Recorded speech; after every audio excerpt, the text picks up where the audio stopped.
tarde a todos que nos acompanham nesta tarde de quinta-feira, dia 20 de fevereiro de 2025, na sessão do Tribunal Regional Eleitoral do Amapá. Sejam todos bem-vindos. Eu saúdo meus ilustres pares, a senhora Procuradora Regional Eleitoral, a você que nos acompanha pelas redes sociais, aos presentes no plenário.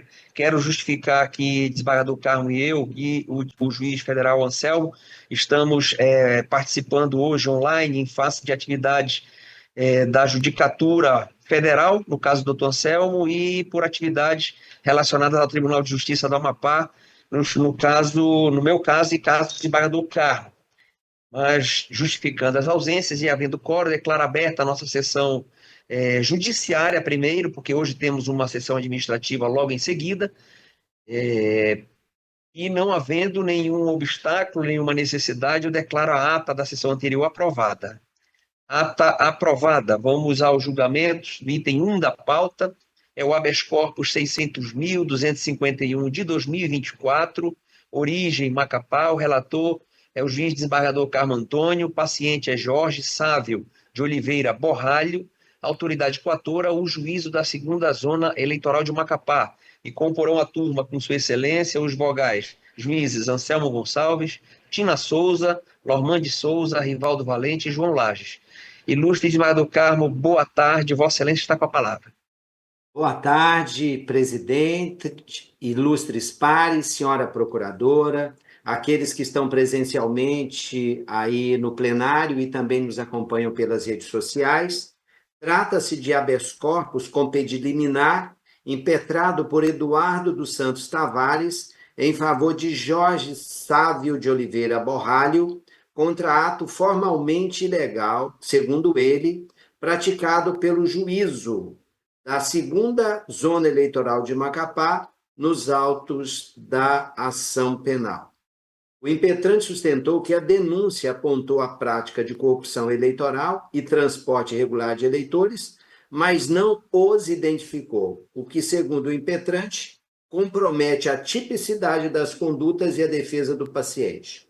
Em decisão anterior, indeferiu-se o pedido liminar pela ausência de manifesta ilegalidade da ação penal de origem, e o Ministério Público pugnou pela denegação da ordem. Após, o impetrante reiterou o pedido de deferimento do HC sob a alegação de que a denúncia é inepta e o processo deve ser anulado desde o início por suposto desrespeito à garantia do contraditório e da ampla defesa. É o relatório. Vamos ouvir o parecer do Ministério Público Eleitoral. Doutora Sara, boa tarde, Vossa Excelência está com a palavra. Obrigada, senhor presidente, excelentíssimos julgadores, servidores aqui presentes. O caso dos autos diz respeito a um pedido a interposição de um habeas corpus trancativo para impedir o prosseguimento da investigação, da persecução acusatória em relação ao crime de transporte de eleitores e compra de votos, corrupção eleitoral, do artigo 299. E a resignação, em poucas palavras, diz respeito à circunstância de que, segundo entende o impetrante, não haveria identificação dos eleitores e, portanto, essa circunstância sejaria na conclusão de que a petição inicial, a denúncia, portanto, é inepta. Excelências, a jurisprudência do TSE é muito firme no sentido de que a identificação dos eleitores ela pode se dar de forma certa, ou eleitores identificados ou identificáveis. E, de fato, nos autos existem diversos documentos no acervo probatório juntado que demonstram que era possível, sim, realizar a identificação dos eleitores, embora eles não fossem necessariamente identificados. Corrobora, está de acordo com a jurisprudência do TSE, no ponto em que estes eleitores são identificáveis a partir das provas juntadas aos autos. Essa irresignação, ela foi objeto da sentença, portanto, é matéria de mérito, e, na ocasião, o juízo entendeu que a possibilidade de identificação dos eleitores era suficiente para que houvesse a condenação. Portanto, o que se vê é que a defesa traz um inconformismo que deve ser melhor deduzido nas suas razões recursais, porque se trata de matéria de mérito, além do que não se enquadra em nenhuma das hipóteses de excepcional cabimento do habeas corpus trancativo, que é a falta de justa causa, a extinção da punibilidade ou a atipicidade da conduta de plano. Com essas considerações, o Ministério Público reitera os termos do parecer no sentido de denegação da ordem. Devolvo a palavra ao relator. Presentes os pressupostos de admissibilidade, eu conheço. Carmo, tem uma sentença, tem uma sentença já, né, como a doutora Sara falou. Isto, Excelência.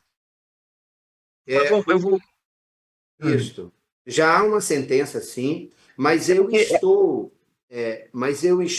conhecendo exatamente por quê. Porque nesse caso específico, ele alega algumas irregularidades aqui dentro da denúncia que, em tese, eu teria que abordar, ainda que de forma sucinta, entendeu? Perfeito. Então, acho que está conhecido, né? Não há divergência, você ainda pode prosseguir. Excelência, como ficou claro, a sentença já foi prolatada, mas o mais importante de tudo, porque não foi concedida a liminar e também agora eu estou denegando a ordem, porque a denúncia preencheu os requisitos, preencheu tanto que permitiu a ele que se defendesse. Então, nenhuma daquelas possibilidades do trancamento do habeas corpus estão presentes, então eu estou afastando aqui em 1,5 páginas e por isso meu voto é pela denegação da ordem. Perfeito. Estão todos de acordo? Ok, então anuncio o resultado. E esse é mais um caso, Carmo, que outro dia nós estávamos falando. O réu não está preso, já tem sentença, ao invés de alegar em recurso, né, ocupa o magistrado, o Poder Judiciário, com uma ação que vai ter, uma ação de HC, que vamos ter que reapreciar quando vier a apelação. Né? Lembra lá o ministro Herman Benjamin falando do absurdo de HC, que realmente agora eles vão ter que tomar uma posição mais dura e incisiva no sentido de não conhecer, né? Eu acho que a gente vai acabar caminhando para isso também, tá? Tá ótimo. Então, eu anuncio o resultado. O TRE da Amapá, unanimidade, conheceu e denegou a ordem nos termos do voto do juiz relator. Vamos ao item 2 da pauta, é o agravo regimental na petição cível 600.081 de 2024, origem Macapá, relator, juiz desembargador Carlos Antônio, agravante é Carlos Adriano Dias da Costa, agravado Ministério Público Eleitoral e comporão a turma com sua excelência, os vogais juiz Anselmo Gonçalves, Tina Souza, Normande Souza, Rivaldo Valente e João Lages. Ilustre relator com a palavra. Excelências, trata-se de agravo regimental interposto por Carlos Camilo Góes Capiberibe contra decisão monocrática que indeferiu o pedido de tutela de urgência em ação declaratória de inexistência de débito ajuizada em face da União. A decisão agravada indeferiu a tutela antecipada sob o fundamento de ausência do requisito do período da demora, observando que o processo de cumprimento de sentença não apontou o descumprimento do pagamento das parcelas naqueles autos. Dessa forma, não se vislumbraria o risco de incidência da inelegibilidade, porque um dos argumentos, e o principal dele, é que ele se tornaria inelegível. Então, eu neguei e expliquei por quê. E o agravante agora alega que houve pagamento integral do parcelamento de multa eleitoral, cuja rescisão se deu de maneira indevida e, por isso, requer o reconhecimento da inexistência de débitos referentes às parcelas de dezembro de 2023 e março de 2024, a continuidade do parcelamento e a expedição de certidão de quitação eleitoral, alegando, inclusive, o risco da incidência de inelegibilidade. Nas razões do agravo, o agravante argumenta que o perigo de demora consiste na iminência do reinício dos atos executórios, como aplicação de multa e eventuais medidas de constrição, apontando que a rescisão do parcelamento implicaria no vencimento das demais parcelas, além da possibilidade de execução forçada. E a União, em suas contrarrazões, defende que a análise do mérito da ação declaratória de inexistência de débito deve ocorrer nos autos do cumprimento de sentença e não em sede de tutela antecipada, destacando que a concessão de liminar contra o poder público é vedada quando ele exaure o objeto da ação. Este é o relatório. Ok, antes de passar a palavra à ilustre procuradora, só quero retificar o pregão, né? Nós estamos julgando, então, o item 4 da pauta, o agravo regimental, na petição cível 600.146 de 2024, em que é agravante Carlos Camilo Góes Capiberibe e agravada a União, né? A Fazenda Nacional. A turma julgadora é a mesma, agora sim, feita a retificação, passo a palavra ao Ministério Público Eleitoral. Obrigada, senhor presidente. No caso dos autos, reitero os termos do parecer. Parecer reiterado, devolvo a palavra ao relator. Excelência, o que eu quero deixar registrado aqui para os colegas é que o presente recurso volta-se apenas contra a decisão que indeferiu o pedido de tutela de urgência sem adentrar no mérito da ação declaratória de inexistência do débito. E por que eu não estou provendo o recurso? Porque o exame dos autos revela que não houve comprovação da regularidade do parcelamento, havendo débito pendente e inscrição em dívida ativa, circunstância incompatível com a alegada quitação. Também porque a discussão sobre a regularidade do pagamento do parcelamento deve ocorrer no cumprimento da sentença, não cabendo a ação declaratória de inexistência de débito substituir esse exame. E também que é vedada a concessão de tutela de urgência que exaure o objeto da ação principal em face do poder público. Então, resumidamente, são os argumentos que eu estou utilizando para votar pelo não provimento do agravo regimental, mantendo a decisão que indeferiu a tutela antecipada. Perfeito. O juiz Anselmo Gonçalves. Vou acompanhar o relator, senhor presidente. Juiz Atina Souza. Acompanho o relator, presidente. Normandes Souza. Eu também igualmente acompanho o relator. Rivaldo Valente. Mesma forma, senhor presidente, acompanho. Eu também anuncio o resultado. O TRE da Amapá, por unanimidade, conheceu e negou provimento ao recurso nos termos do voto do ilustre relator. Vamos voltar na pauta, no item 2. Item 2 é o agravo regimental na petição cível 600.081 de 2024. Origem é Macapá, o relator é o juiz desembargador Carmo Antônio. O agravante é Carlos Adriano Dias da Costa. O agravado, Ministério Público Eleitoral. E a turma julgadora, junto com o desembargador Carmo, são os vogais juízes Anselmo Gonçalves, Tina Souza, Normandes Souza, Rivaldo Valente e João Lages. Ilustre relator com a palavra. Excelências, o meu voto, relatório e voto, está em 10 páginas. E eu vou pedir licença aos colegas para tentar resumir, porque, na minha opinião, a matéria é aparentemente simples, só que eu tive que utilizar diversos argumentos para afastá-lo.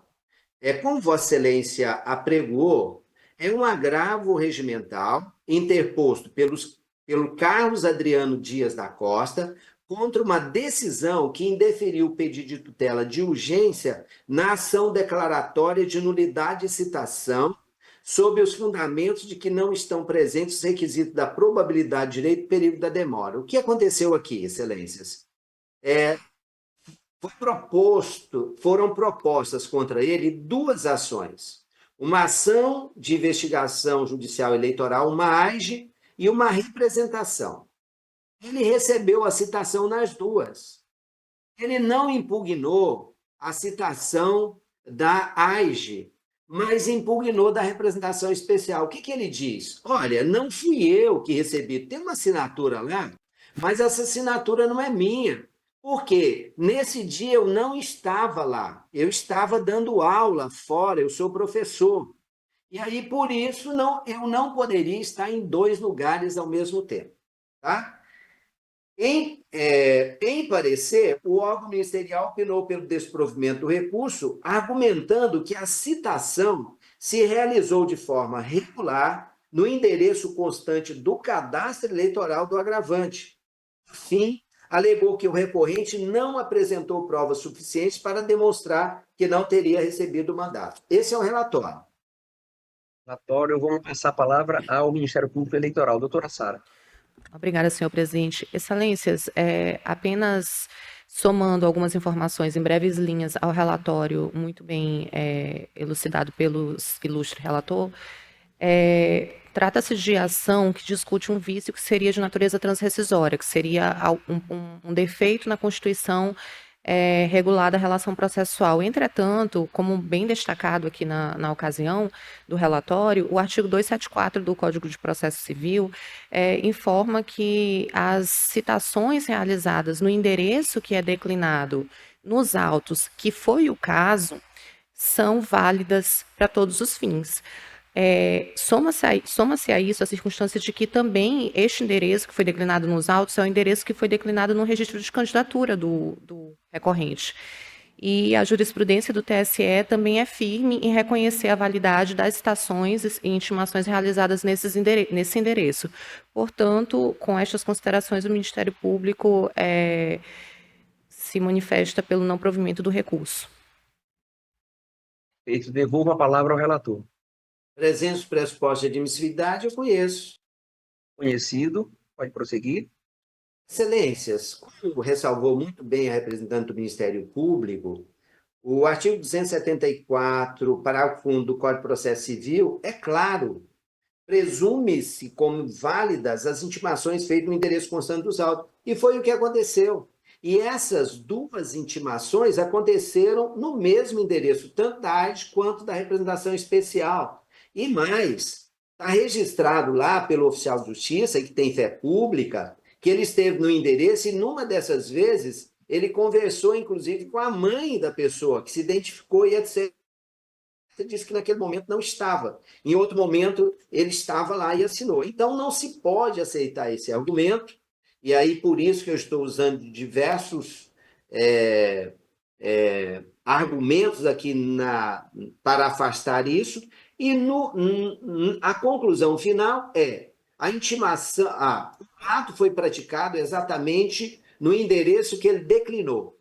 E, consequentemente, a assinatura ali, até prova em contrária, é dele, porque, afinal de contas, tem fé pública a manifestação do oficial de justiça. Então, diante desse exposto, eu estou votando no sentido de conhecer o agravo interno por tempestivo e adequado, como nós já fizemos, e, no mérito, negar provimento ao recurso, mantendo a decisão que indeferiu o pedido de tutela de urgência na ação declaratória de nulidade. Esse é meu voto. Eu acho que não há nenhuma divergência, né? Então, anuncio o resultado. O Tribunal Regional Eleitoral do Amapá, por unanimidade, conheceu e negou o provimento ao recurso nos termos do voto do juiz relator. Vamos chamar o item 3 em julgamento, é a prestação de contas eleitorais 600.987 de 2022, origem Macapá, relator juiz desembargador Carlos Antônio. Interessado é a Meliane Assunção Azevedo. Atuarão como vogais os juízes Anselmo Gonçalves, Tina Souza, Normande Souza, Rivaldo Valente e João Lages. Ilustre relator, com a palavra.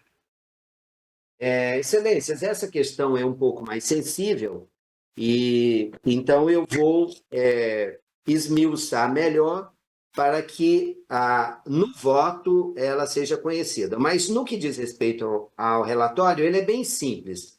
É uma prestação de contas de Emeliane Assunção Azevedo, concorrente ao cargo de deputado estadual nas eleições de 2022. E o acórdão do TRE do Amapá julgou como aprovada as contas de campanha da candidata. O Ministério Público Eleitoral interpôs recurso especial, sustentando a ofensa ao artigo 37 da Constituição, ao artigo 275 do Código Eleitoral e aos artigos 489, parágrafo 1º do Código de Processo Civil, e artigos 44 e 60 da Resolução TSE número 23.607, de 2019. Disse ainda que o acórdão teria sido omisso por não apreciar os gastos sob a ótica dos princípios da transparência e da economicidade, e que se aplicam aos processos de prestação de contas os princípios constitucionais que regem a administração pública, e pontuou a aceitação de documentos genéricos que não comprovam efetivamente os gastos com serviços advocatícios e que é possível a exigência de documentação comprobatória adicional para verificar a efetiva prestação das atividades contratadas.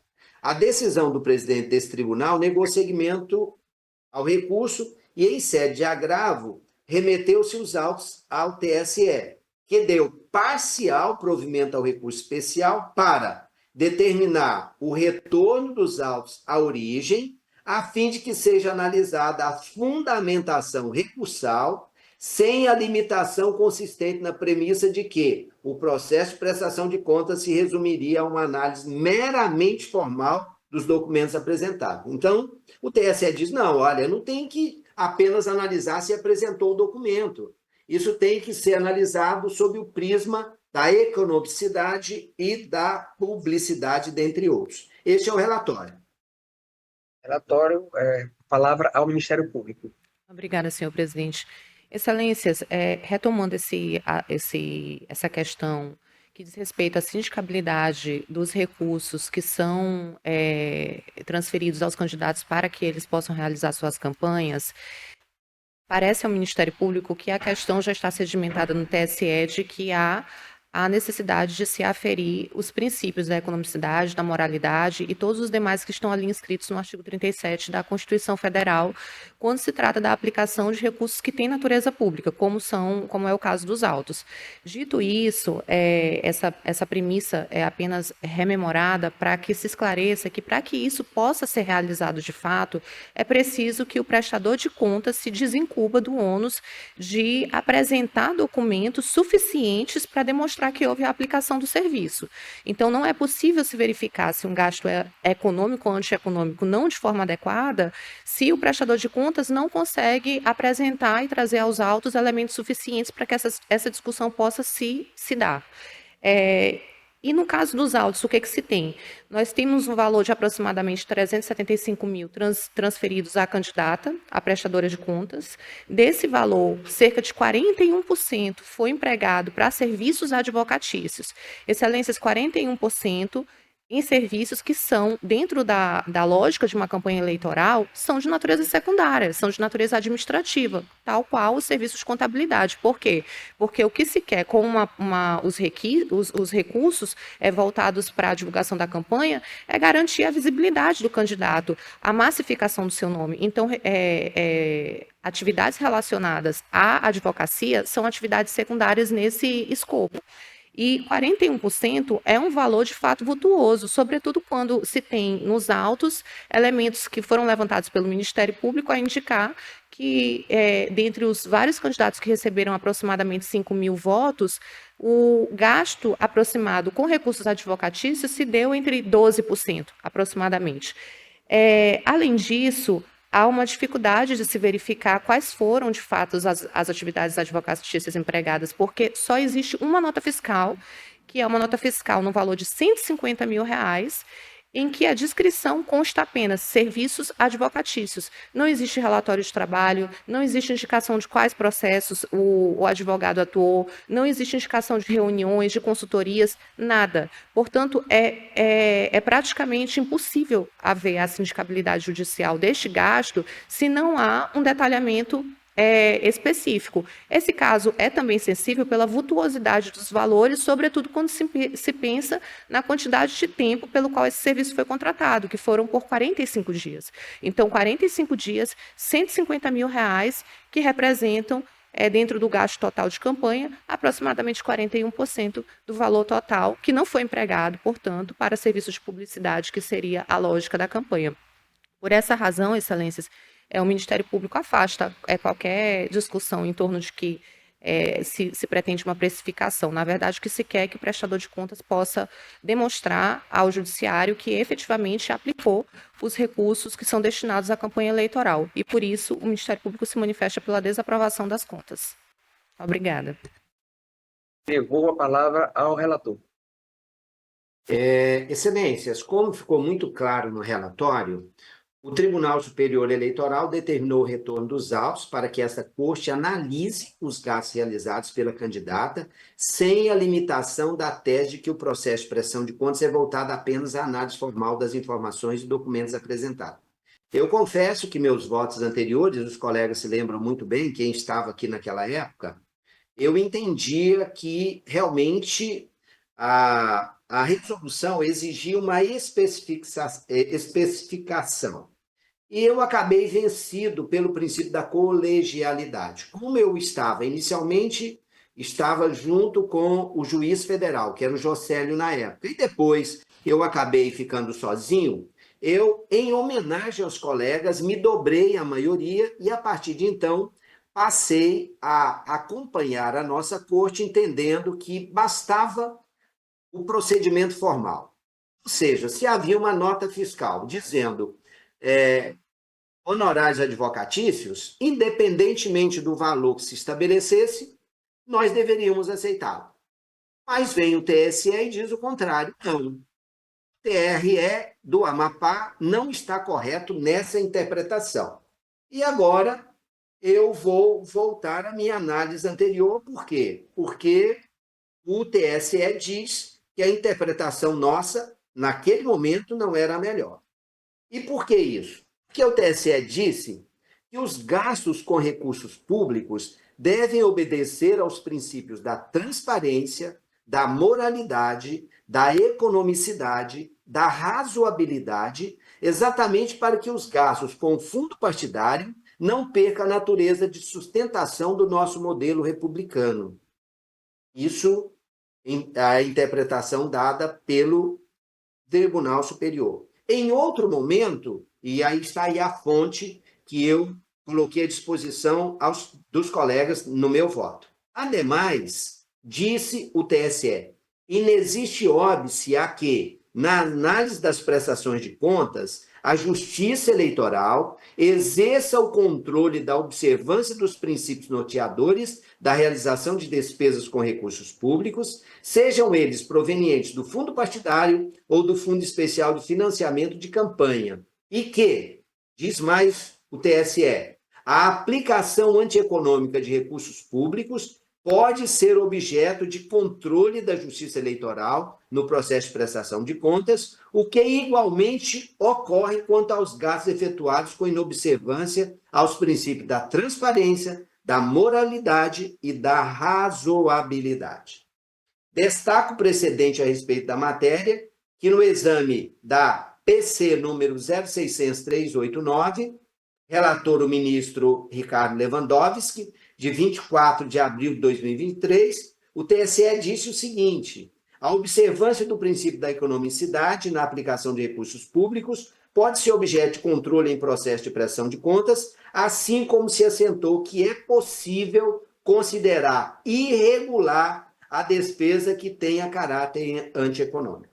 Logo, verifica-se que, digo eu agora, verifica-se que deve ser considerado o entendimento jurisprudencial do Tribunal Superior Eleitoral, pois este tem se apresentado de maneira firme quanto à necessária apreciação dos princípios da economicidade, da legalidade, da transparência e moralidade na aplicação dos recursos públicos, inclusive em procedimento de prestação de contas eleitorais. Desse modo, exige-se que, em observância aos referidos postulados, o prestador de contas demonstre a compatibilidade das despesas com os custos praticados no mercado e que haja descrição detalhada das atividades desenvolvidas. No caso dos autos, o ponto central da controvérsia está na contratação de serviços advocatícios no valor de 150 mil, conforme declarada pela candidata. O Ministério Público Eleitoral, com base em precedentes do TSE, alegou que o valor é excessivo e carece de comprovação efetiva dos serviços prestados. E ao analisar os documentos apresentados e os valores envolvidos, nota-se que o montante pago extrapola o limite da razoabilidade, sobretudo quando comparado com os valores de mercado. E o que nós dizíamos antes? Não há como dizer se honorários advocatícios são altos ou baixos, porque depende da qualidade do advogado. Mas o TSE diz que não é bem assim. Então, Ao consultar as contas eleitorais de todos os candidatos eleitos e daqueles que obtiveram mais de 5 mil votos, o órgão ministerial destacou que o valor médio despendido pelos prestadores de conta é de aproximadamente R$ 18 mil, o que representa apenas aproximadamente 12% da quantia paga, enquanto que, no caso específico dessa candidata que nós estamos avaliando, o valor total dela é de 375 e ela gastou 150 mil, o que representa 40,58% da quantia recebida pelo Fundo Especial de Campanha. Nesse contexto, conforme o artigo 44 da Resolução TSE 23607/2019, as despesas eleitorais devem ser proporcionais e condizentes com valores de mercado, o que não se observa no presente caso. Os candidatos eleitos realizaram gastos inferiores ao apresentado pela candidata, conforme demonstrado pelo Ministério nas razões recursais.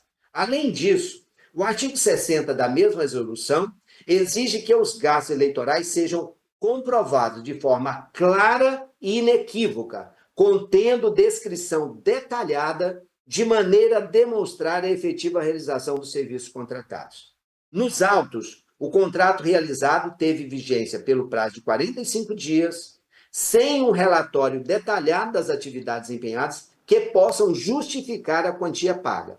A candidata trouxe somente uma nota fiscal e, conforme ressalvou muito bem a representante do Ministério Público, com uma descrição genérica de honorários advocatícios, elementos que não fornecem essa comprovação de forma suficiente, gerando dúvidas quanto à adequação dos valores desembolsados e à efetiva prestação de serviço.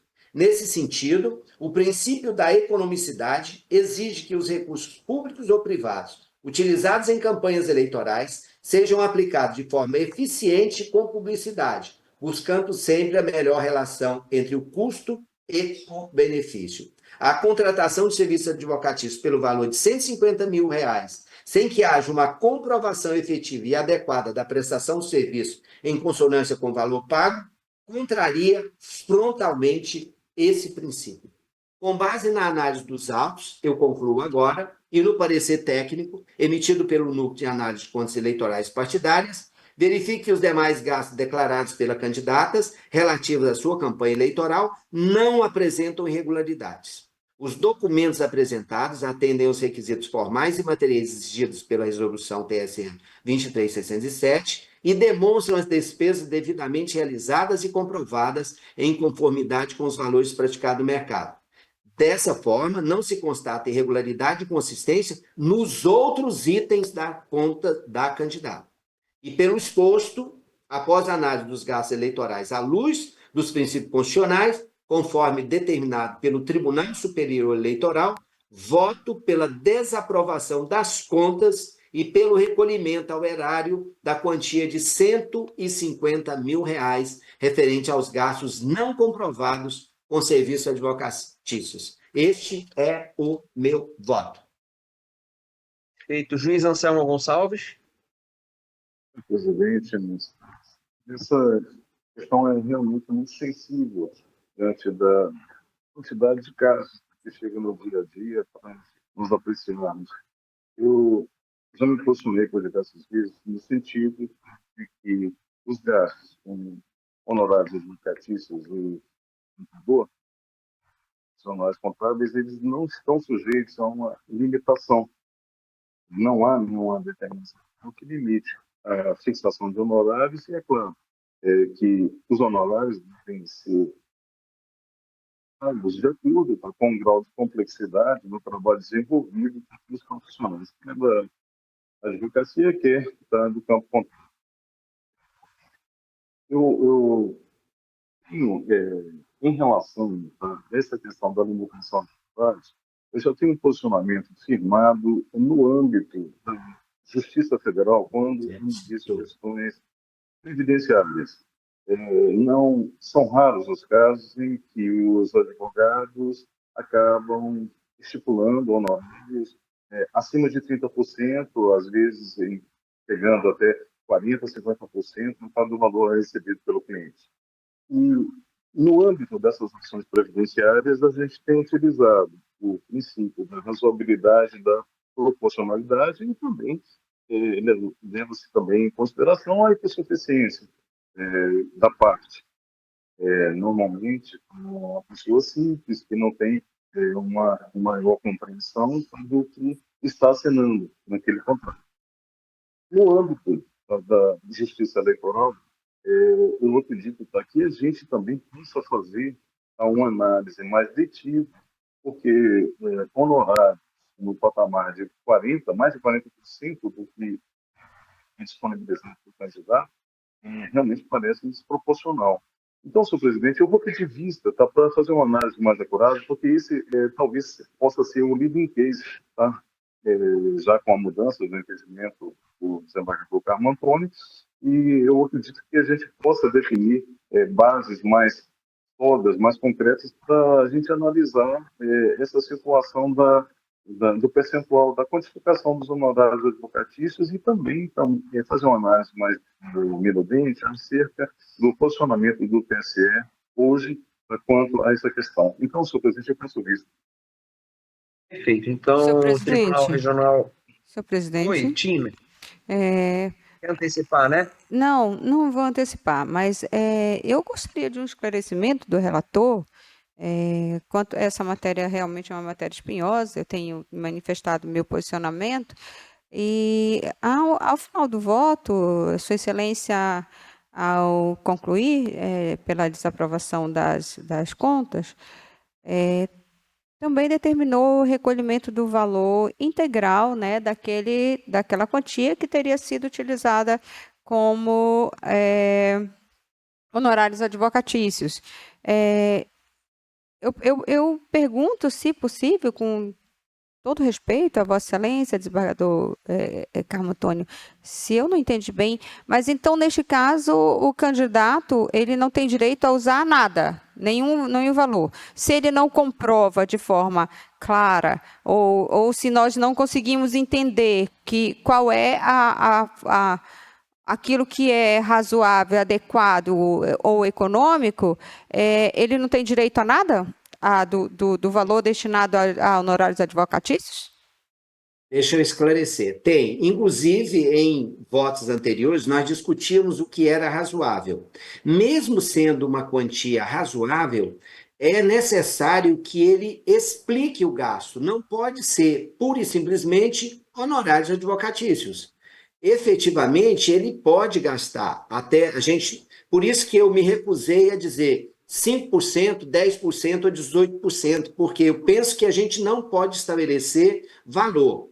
O que a pessoa precisa independentemente do que ela gaste, que ela diga em que são, de que origem são esses gastos honorários, em que se gastou, e não pura e simplesmente honorários advocatícios. Então, foi por isso que eu entendi que a devolução tem que ser integral, porque não há justificativa quanto ao gasto e a manifestação genérica não justifica esse gasto de honorários, entendeu?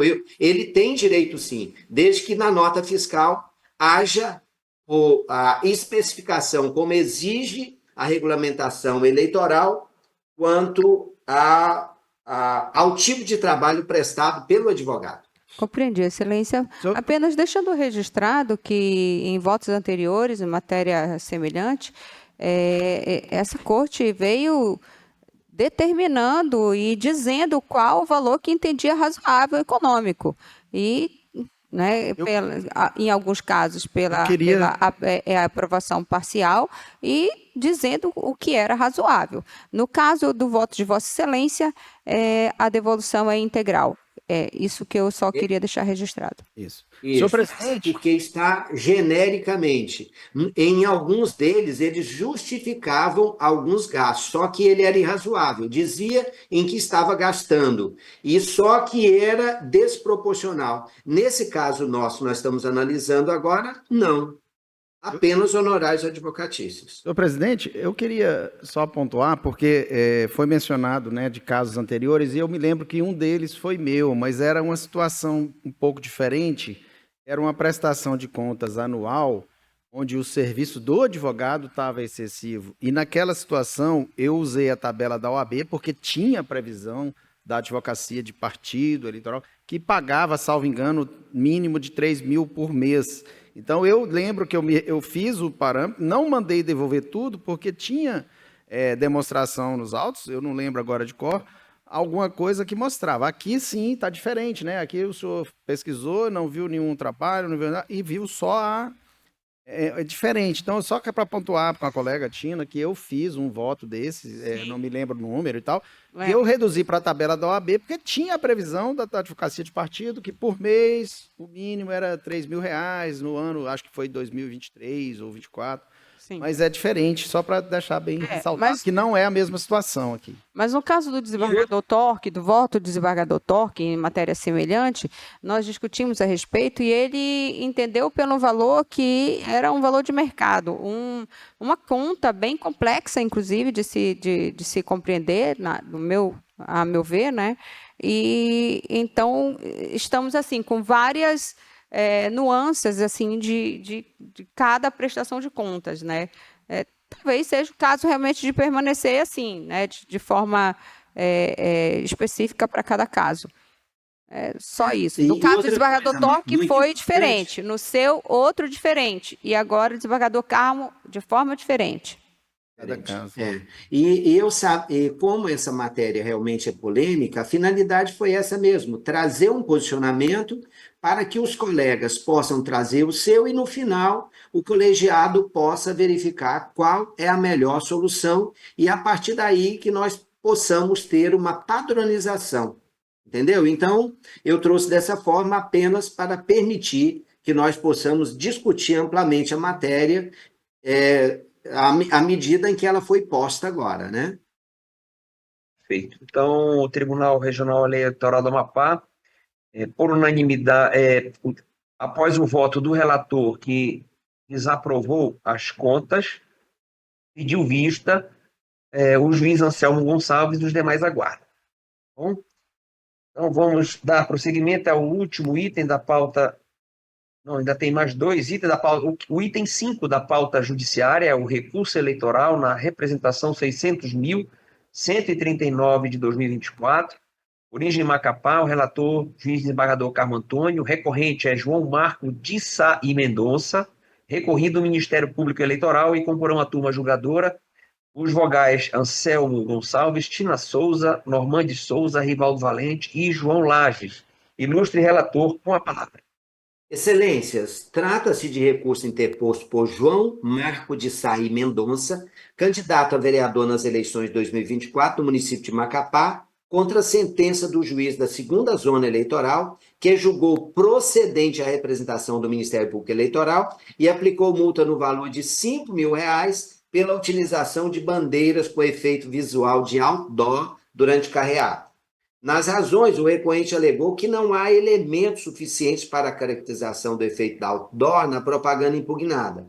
Argumentou que a mera justaposição de propaganda não é, por si só, suficiente para configurar tal efeito, sendo necessário que a publicidade apresente características visuais que se assemelhem a um outdoor como o tamanho. Além disso, afirmou que as bandeiras e adesivos estavam dentro dos limites da legislação vigente e que os veículos não se encontravam de maneira sequenciada. E, ao final, requereu conhecimento e provimento do recurso para reformar a sentença e julgar improcedente a representação do Ministério Público Eleitoral. Em contrarrazões, o MP alegou que a sentença do juiz de primeiro grau está de acordo com a legislação e jurisprudência do Tribunal Superior Eleitoral e, além disso, o órgão ministerial afirmou que não é necessário que as propagandas estejam justapostas para caracterizar o efeito visual de outdoor, apenas que cause impacto visual semelhante, o que afirmou ter acontecido com os veículos estacionados ao longo de 59 metros. Por fim, requereu conhecimento e não provimento do recurso para manter a sentença.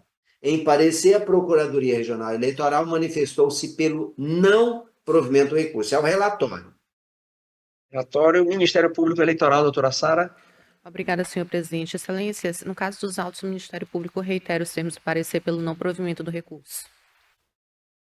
Reiterado o parecer, devolvo a palavra ao relator. Presentes pressupostos, conheço do recurso. Conhecido, pode prosseguir, desembargador. Excelência, nós julgamos, inclusive, um processo de minha relatoria recentemente, e nós demos provimento ao recurso. E por quê? Nesse caso especial, são 17 veículos com bandeiras do candidato representado, estacionadas em fila perpendicular na Avenida Beira Rio, na altura do Complexo Araxá, num trecho de aproximadamente 59 metros. Naquele caso anterior, era 80 metros. Mas qual é a particularidade que eu busquei apresentar para os colegas e eles me acompanharam? É que, nesse caso específico, nós estaríamos ampliando o sentido da lei, não é? Para quê? Para alcançar uma situação que apenas poderia aparecer o efeito visual.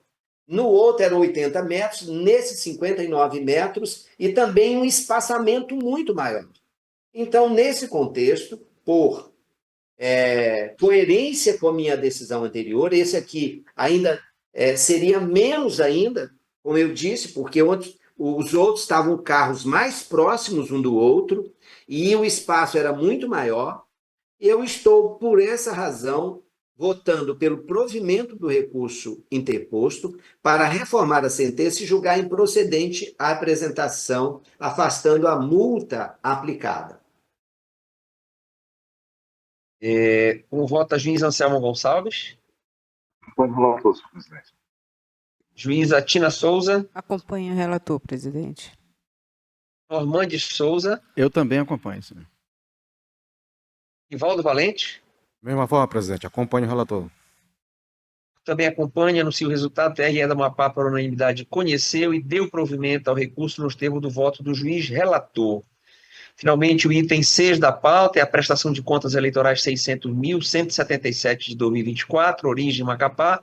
Relator o juiz Normandes Souza, interessado é o Partido Republicanos e Aline Paranhos Varonil Gurgel, além de Piedade Lopes dos Santos. Comporão a turma os juízes Rivaldo Valente, Carmo Antônio, Anselmo Gonçalves, Tina Souza e João Lages. Ilustre relator, com a palavra.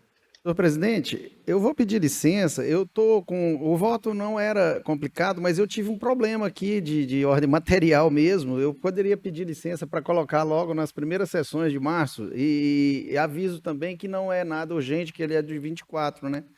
Ele é de 2024. Algum problema? Perfeito. E o réu não está preso, então pronto. Não tem urgência, fica para março. Graças a Deus, não. Retirado de pauta, então, a pedido do relator. Acho que não há nenhum processo mais em mesa para ser julgado. Resta, então, declarar encerrada a sessão judiciária e, incontinente, passarmos à sessão administrativa, né? Deixa eu dar só uma olhada aqui, um minutinho para mudar de tela. Pois bem, então, sejam todos mais uma vez muito bem-vindos e saudados por mim. Havendo quórum, dou por instalada a nossa sessão, abertos os trabalhos nessa primeira sessão administrativa ordinária neste ano, submetendo aos pares a ata da sessão anterior, e se não houver nenhuma necessidade de alteração, eu declaro a ata aprovada. Então, pronto, a ata está aprovada. Vamos aos processos. Nós temos, na verdade, alguns processos administrativos. Esse primeiro está sob sigilo, segredo de justiça, eu estou vendo aqui, né? Então eu peço aí a assistência para momentaneamente, e a compreensão dos nossos internautas, para momentaneamente desativar o canal do YouTube, tá bom? E esvaziar o plenário para podermos julgar sob segredo de justiça este processo. É o recurso.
Presidente, já retomou a transmissão no YouTube, já foi aberto o plenário.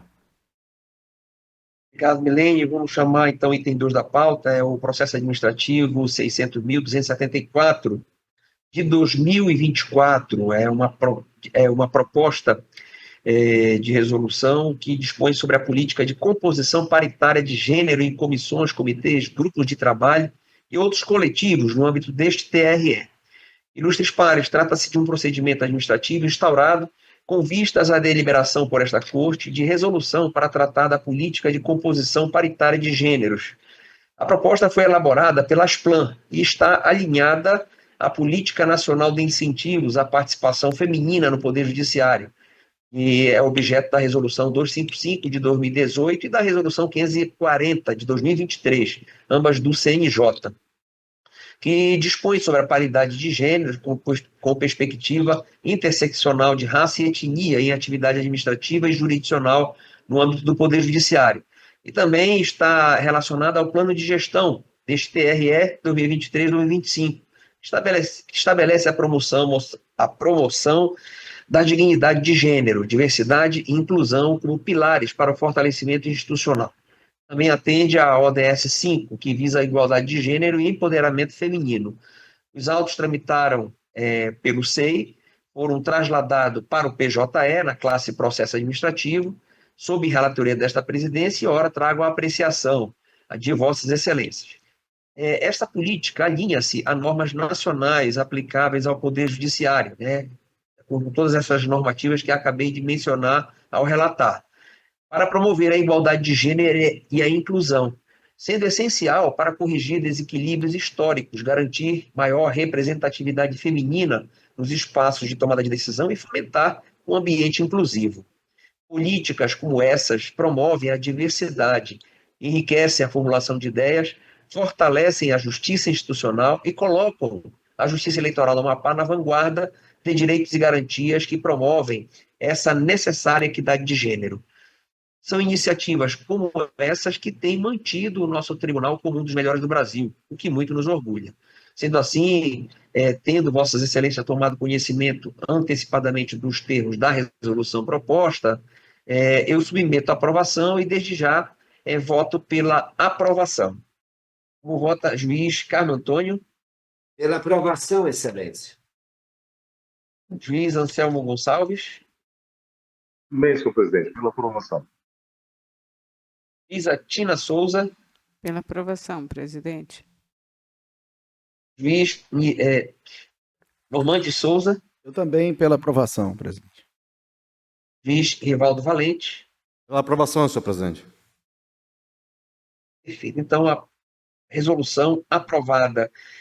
O segundo processo administrativo é o número 600.273 de 2024, uma proposta também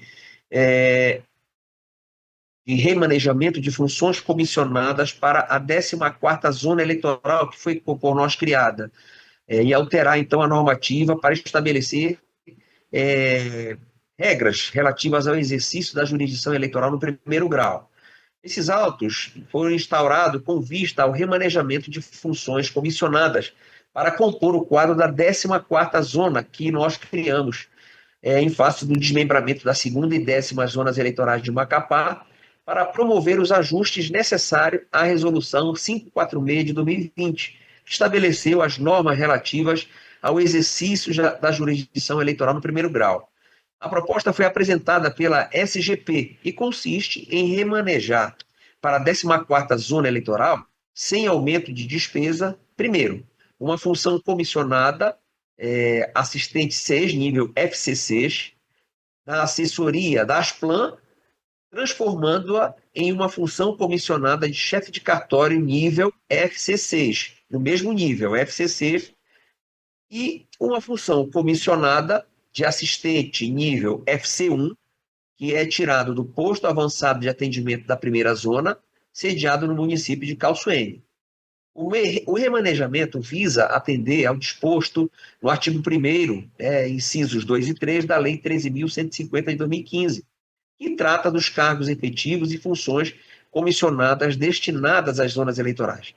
A proposta abrange também os ajustes necessários no anexo da Resolução 546, que estabelece a ordem de substituição entre juízas e juízas dessas zonas, né, da 10ª, da 14ª e da segunda zona eleitoral, de modo que a juíza ou o juiz eleitoral da segunda zona será substituído pelo da 10ª e pelo da 14ª nessa ordem de sequência.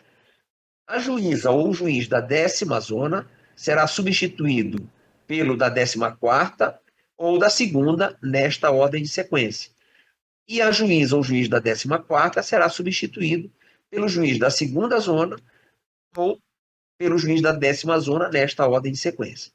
Os autos tramitaram no SEI, depois vieram para análise e revisão da assessoria da presidência, foram autuados no sistema PJE, na classe processos administrativos, distribuídos aqui a nós e trazemos para a deliberação. A minha proposta é pela aprovação, porque é a forma que nós encontramos para, sem alterar nenhuma despesa, remanejar cargos dessas funções de confiança, especificamente FC1 e FC6 mencionadas, tirar de onde nós poderíamos tirar para alocar nessa 14ª zona que estamos criando. Então, eu voto pela aprovação. Desembargador Carlos, concorda? Aprova, Excelência. Juiz Anselmo Gonçalves. Também voto pela aprovação, senhor presidente. Juíza Tina Souza. Pela aprovação, presidente. Juiz Normandes Souza. Pela aprovação. Juiz Rivaldo Valente. Também pela aprovação, presidente. Perfeito. Por fim, nós temos o processo 6.005 de 2025,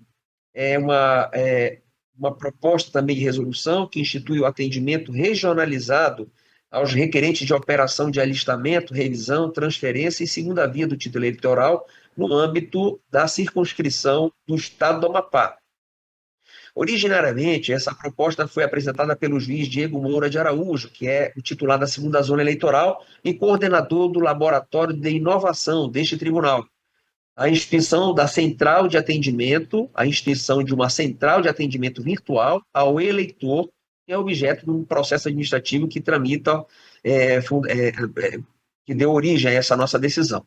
A partir da análise da proposta, a Corregedoria Regional Eleitoral identificou que para implementar a CAV, que é a Central de Atendimento Virtual, nós denominamos aqui CAV, seria necessário, antes, editar algumas normas específicas para viabilizar o atendimento regionalizado ao eleitorado do Amapá, razão pela qual determinamos o sobreastramento dos autos até o desfecho da regulamentação, que ora trago a análise de Vossas Excelências. A minuta elaborada pela Corregedoria, pelo Corregedor Eleitoral, foi encaminhada às zonas eleitorais para análise e coleta de sugestões. E após a juntada das contribuições técnicas dos servidores que atuam na linha de frente, a análise da pertinência das sugestões apresentadas foi elaborada a minuta final, que neste feito trago a esta corte para deliberação, foi entregue a Vossas Excelências, mas antes de prosseguir na coleta da votação, ainda na discussão, eu indago ao ilustre corregedor se gostaria de se manifestar, desembargador Carlos, sobre isso. Não, Excelência, já a manifestação nossa, né, eu acho que ela é suficiente. Feito. Bom, mas de qualquer forma, a minuta foi apresentada e o trabalho feito pelo doutor Diego, ele que está lá na ponta com toda a sua equipe, ele é realmente consistente. E essa CAV, essa central que ele propõe, ela, de fato, ela desburocratiza, ela facilita e, principalmente, ela atende os interesses públicos, já que o maior beneficiado será o cidadão que utiliza dos nossos serviços. Então, com essas considerações, eu voto pela aprovação. Desembargador Carlos. Eu também, Excelência. Juiz Anselmo. Foi Vossa Excelência. Juiz Atina. Pela aprovação, presidente. Juiz Normandes. Também pela aprovação, senhor presidente. Juiz Rivaldo Valente. Da mesma forma, pela aprovação, senhor presidente. Então, resolução também aprovada. Não há mais processos em mesa, vamos às comunicações e proposições. Em termos de comunicação, eu ainda tenho mais uma sessão, amanhã, e tenho a de segunda-feira. Na sessão de amanhã eu já devo estar presencial, né? Não, já estarei presencial, e na segunda-feira é a nossa última sessão. Eu vou deixar então as comunicações para o fechamento, né, digamos assim, das cortinas na segunda-feira que vem, tá bom? Eu não tenho nenhuma comunicação, nenhuma proposição por enquanto, e indago o juiz Carmo Antônio. Excelência, eu vou deixar, como Vossa Excelência, eu vou deixar também para as últimas, tá? Eu não tenho nenhuma comunicação nem proposição. Feito. Juiz Ansel. Presidente, só um esclarecimento. É porque o calendário que eu estou observando aqui não teria uma sessão, não teria sessão amanhã. Houve alteração? Não, não haverá amanhã. Creio que o Só na presidente se segunda. equivocou. Me equivoquei. Vai ser só segunda. É a minha última, é a última, segunda. Perdão, tá, Anselmo? Segunda.